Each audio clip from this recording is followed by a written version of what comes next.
Oke, terima kasih masih bersama dengan Apa Kata Dunia. Kita membedah korupsi proyek APBN dan di telepon 0215155111. Rupanya sudah ada yang masuk. Selamat malam. Halo? Malam, Selamat malam dengan Pak siapa ini? Halo? Silakan Pak, silakan. dengan Halo? John Panjaitan. Di mana Pak? Iya, Silakan langsung saja Pak, langsung saja. saya di Jakarta. Ya. Iya Pak, saya menyorotin ini bagaimana bangsa kita ini sekarang Pak yang sangat terpuruk. Oke. Ini masalah atlet saja udah seperti ini Pak. Mhm. Nanti bagaimana kalau masalah dibangunnya gedung DPR itu? DPD Pak sekarang. Iya.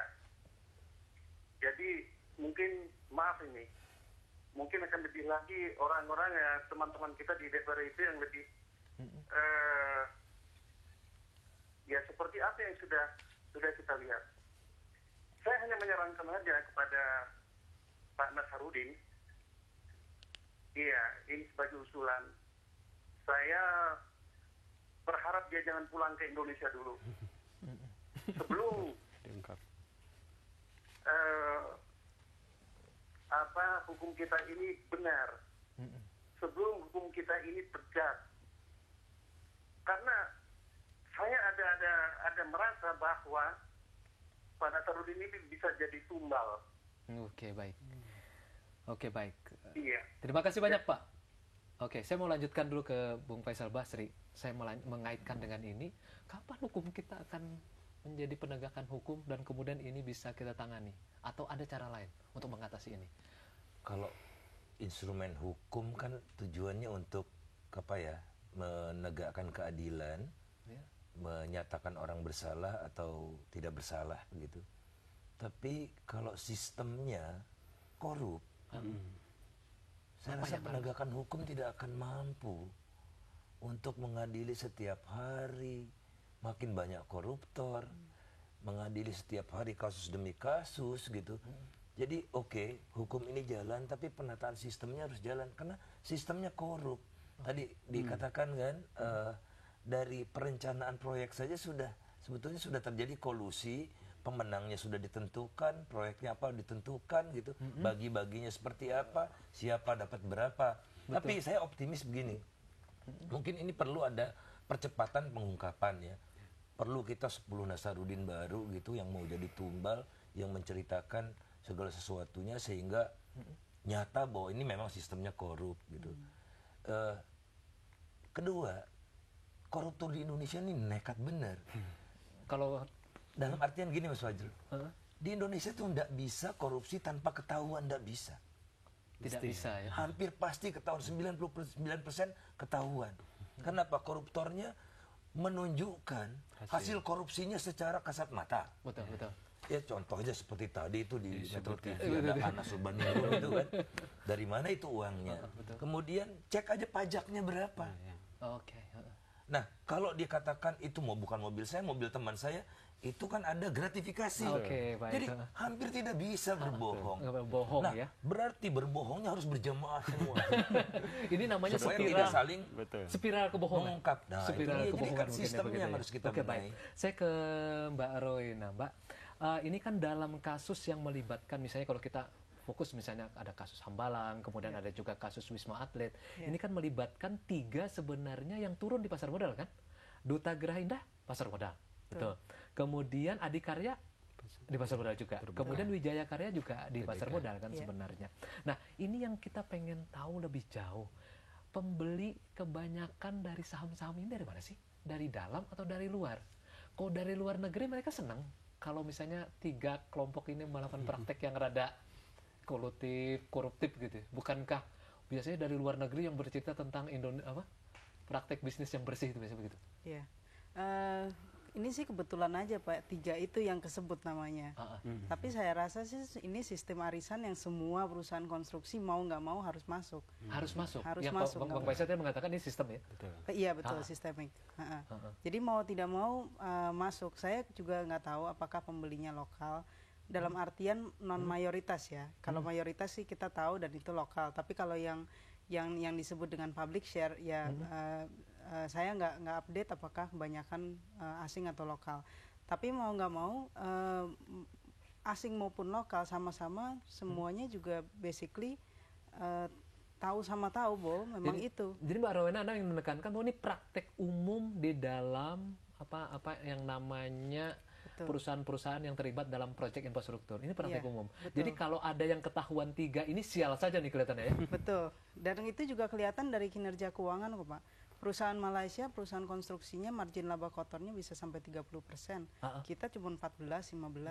Kalau aja 20%-nya katakan misalnya seperti yang dibilang itu 20%-nya hangus gitu kan. Kalau ditambahin dari ke 14% itu ya kira-kira kita nanti sama dengan perusahaan Malaysia. Jadi 15-20% hangus itu kita mencurigai bahwa itu adalah bagian dari permainan ini ya. Betul. Oke, baik. Modus operandi yang ada bagaimana sebenarnya ICW pernah melihat? Ya, saya kira soal modus ini beragam. Ada yang memang melakukan tadi fee proyek semacam ini yang dipakai oleh DPR. Ketika anggaran akan turun, mereka sudah patok untuk misalnya berapa persen yang akan diperoleh. Oke, baik. Ada juga yang model kalau ke daerah itu modelnya fee proyek juga, atau dia barter program. Kalau politisi ini ada yang mau mengambil secara langsung proyeknya, ada yang juga dia akan barter dengan program di daerah pemilihan, itu yang dilakukan. Nah, tapi yang menjadi catatan penting dan kritik kita bersama, hal semacam ini punya implikasi-implikasi serius. Pertama dalam konteks demokrasi, kedua dalam konteks bicara kemanfaatan publik yang lebih luas. Kalau proyek di awal saja sudah dikorup, ini akan punya implikasi buruk. Ini ada ada tapi dari majalah Tempo nih, dari dalam kasus Hambalang 1,52 triliun dimenangkan oleh Wijaya Karya dan Adikarya, masuk ke DPR 25 miliar. Kemudian masuk ke Menpora 5 miliar, kemudian yang 50 miliar itu dalam tanda petik ini Anas Urbaningrum nih. Jadi pembagiannya ada legislatif, ada eksekutif, ada partai, ada orang dari proyek. Kasus Hambalang, kasus Menpora menggambarkan misal bagaimana posisi legislatif pembuat kebijakan dibuat.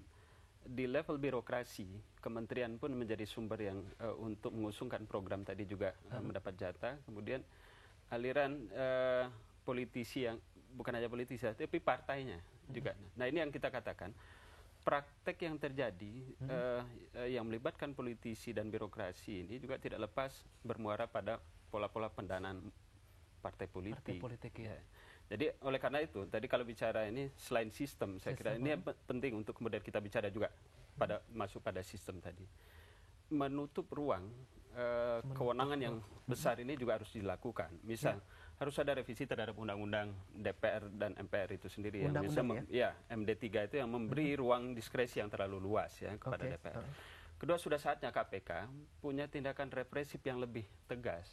Bukan lagi preventif yang harus dilakukan. Ya, selain upaya-upaya yang katanya KPK akan masuk dalam pengawasan DPR, tapi sampai sekarang kita tidak pernah melihat juga mereka hadir dalam proses pembahasan anggaran. Ketiga, PPATK juga harus mulai ya. Seperti tadi apa yang dikatakan Nazarudin soal ada aliran dana ke ke Anas Urbaningrum, kepada partai politik. Ini pintu masuk. Misal ketika ditemukan partai-partai politik yang menerima sumber-sumber dana ilegal, ya harus dikenakan sanksi juga yang tegas. Nah, ini harusnya ini yang penting. Dan saya kira kondisi semacam ini terus berulang kalau tidak ada satu langkah serius ya. Implikasinya pertama tadi saya kira juga tidak sehat juga dalam relasi ekonomi politik yang terbangun. Kelompok bisnis kemudian merasa bersaing tidak dalam kondisi yang kompetitif yang fair. Publik tidak mendapatkan kualitas proyek yang maksimal karena sudah dikorupsi dari awal. Dan si pelaku juga kan katanya tadi di Malaysia bisa untung 30%, di sini cuma 14%, kan sedih juga ya.